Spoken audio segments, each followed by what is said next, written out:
হজযাত্রীদের প্রাথমিক নিবন্ধন ২৩ অক্টোবরের মধ্যে শেষ করতে হবে বলে জানিয়েছে ধর্ম মন্ত্রণালয়ের হজ অনুবিভাগ।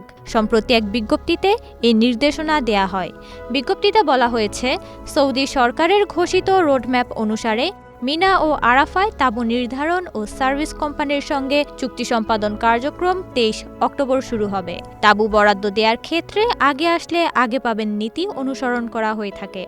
এ কারণে ২৩ অক্টোবরের মধ্যে হজযাত্রী নিবন্ধন শেষ না হলে মিনা ও আরাফায় কাঙ্ক্ষিত অঞ্চলে তাঁবু বরাদ্দ পাওয়া যাবে না। তাঁবু গ্রহণ ও সার্ভিস কোম্পানির সঙ্গে চুক্তি করতে দেরি হলে হজযাত্রীদের জামারাহ থেকে অনেক দূরে পাহাড়ি এলাকা কিংবা নিউ মিনা এলাকায় অবস্থান করতে হবে। ফলে হজযাত্রীদের সৌদি আরবে প্রখর রোদ ও গরমের মধ্যে দীর্ঘ পথ হাঁটতে হবে, যা তাদের জন্য কষ্টকর হবে।